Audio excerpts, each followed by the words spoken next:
Historiquement vôtre. Notre spécial belge célèbre de l'histoire continue toujours en compagnie de Philippe Geluck, l'auteur du Chat. Avec David Castello-Lopez, chaque jour, on découvre l'origine d'une invention qui fait notre quotidien. Alors bon, là, c'est pas notre quotidien depuis longtemps, puisqu'on va plus trop en boîte de nuit. Mais... Oui, c'est le stroboscope. Hein, vous voyez ce que je veux dire. C'est toute ma jeunesse. Oui. Moi, j'avais même acheté un stroboscope pour faire ma boum. Eh ben attendez, vous aussi, c'est toujours comme ça. Le problème, c'est qu'avec David, on a la même vie, on a le même âge, et on a fait la même connerie. Donc forcément, on a les mêmes idées. Vous avez aussi un garage. Ouais. Avec les boules à facettes. Ça c'est autre chose. Je ne dis plus rien. Oui. Je ne dis plus rien. David, racontez-nous le stroboscope. Moi, quand j'étais en 6e, j'étais amoureux d'une fille qui s'appelait Constance. Et c'était pas facile parce que elle, non. C'est-à-dire, c'est vraiment la même vie qu'on a eue. Voilà, hein. elle s'intéressait pas On à a moi. tous eu la même vie. Elle s'intéressait pas à moi, mais heureusement, dans ma poursuite amoureuse, j'avais un allié, enfin un camarade qui s'appelait Yann, et qui était lui incroyablement à l'aise. Ce qui était assez remarquable d'ailleurs parce qu'il était tout petit, il avait un triple menton à l'âge de 11 ans. S'il nous écoute aujourd'hui. Et il respirait très bruyamment, mais il avait une tchatch de niveau international. Donc c'était un petit peu, si vous voulez, mon mentor de cool. Et je me disais qu'il pouvait peut-être m'aider donc à sortir avec Constance. Il m'avait dit à ce propos qu'une des façons d'être cool et donc d'embrasser des filles, c'était d'organiser des booms. Lui, il en avait déjà organisé plein. Alors je l'ai fait venir chez moi en tant que consultant de boom, si vous voulez. Et ma mère, elle s'en souvient encore parce que bon, il avait 11 ans, il mesurait 1m20, mais il disait des trucs du genre bon là, il faudrait prévoir une table avec du jus d'orange. Hein. Ensuite, c'est minimum 200 grammes de bonbons par personne, hein, pas moins. Et bien sûr, ça va sans dire, il va falloir louer du matériel de boîte de nuit hein, et surtout un stroboscope. Sinon, je ne peux pas garantir le niveau de fun de cette boom. Alors j'ai convaincu ma mère et on est allé louer un stroboscope. Et le 16 janvier 1993, entre 14h30 et 18h30, a eu lieu ce qu'on a appelé la première boom de David Castello-Lopez.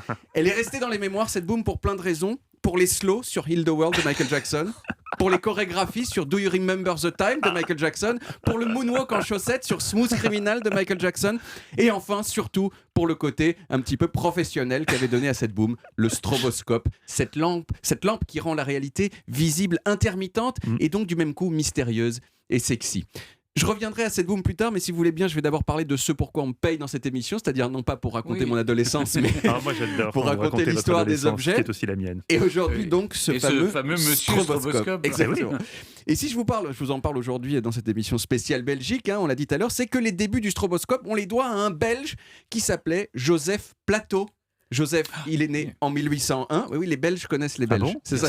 Ça, c'est fou. Ils connaissent tous les Belges. La persistance rétinienne et tout ça. Oui, absolument. Joseph Plateau, c'était un peu ce qu'on pourrait appeler un geek de la lumière. Vous voyez, c'est en particulier de l'étude de comment l'œil humain l'aperçoit et comment et cette fameux phénomène de persistance rétinienne.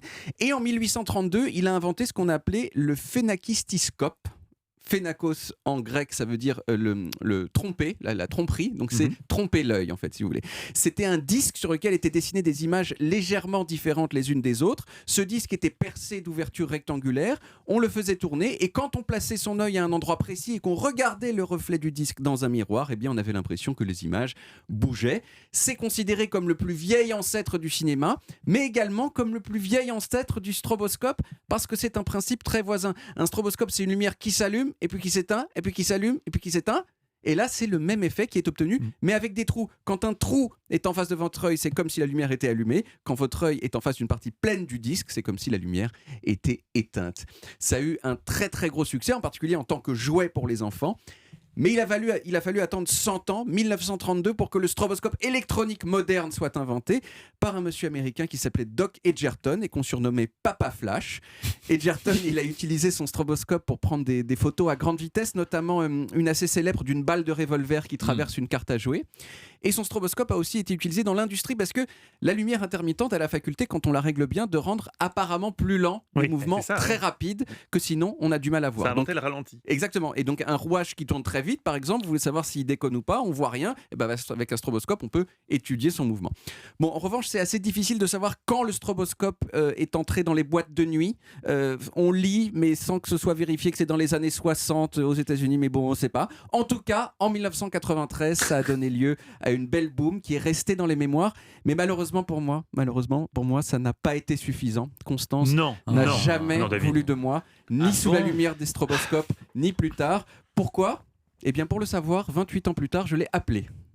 Hier soir, je l'ai appelée Constance et elle m'a répondu un petit peu plus tard avec une note vocale. Non. Et voici Non. donc les explications de pourquoi en 1993 Constance ne voulait pas de moi. Ce dont je me souviens, c'est que oui, effectivement, tu n'étais pas extrêmement populaire en 6e parce que tu étais beaucoup trop intelligent. Et donc, il y avait forcément une certaine forme de jalousie cachée de notre part parce que tu étais un peu faillot également avec les professeurs. Et on peut pas être faillot en 6e. C'est pas possible, c'est fini ça. Voilà, donc un côté assez sympa, tu étais trop intelligent, on était jaloux, et de l'autre côté, t'étais un faillot, et voilà pourquoi on voulait pas sortir avec toi. C'est Voilà. génial. Vous m'appellerez Sandra Elguir pour savoir pourquoi en 6e elle n'est pas sortie avec moi alors que j'ai J'ai organisé aussi la une meilleure boum de l'histoire. On a tous, Philippe, des souvenirs de boum? Mais bien entendu, je n'ai que ça. Non, mais moi, c'était C'est évidemment. Cold Case, votre émission, là. C'était bien avant vous, et je peux Ouais. vous confirmer que le stroboscope était utilisé dans la fin des années 60 dans les booms en Belgique. Ah bah alors, donc- De même que la sangria, qui ressemble, je ne sais pas si vous avez noté que la sangria, donc c'est du vin avec des morceaux de fruits, de la sangria vomi ressemble étonnamment à de la sangria pas vomi. Ça a un petit peu le même goût aigrelé. Ah non. Mais je voulais terminer sur une note historique avec Plateau dont vous avez parlé. Joseph Plateau, donc, qui est un petit peu l'inventeur du cinéma et en tout cas de l'animation. Vous savez comment il a fini, lui? Il a regardé le soleil, Voilà. et il Ce est devenu con. aveugle. Il était tellement passionné par la Oui. lumière qu'il a Il s'est essayé de brûlé la regarder le rétine soleil en face, il s'est brûlé les 2 rétines. Voilà, persistance rétinienne totale jusqu'à la fin de sa vie. On peut être un génie et être un con, en fait. Il a fait des expériences, et voilà. En tout cas, merci David, c'était passionnant.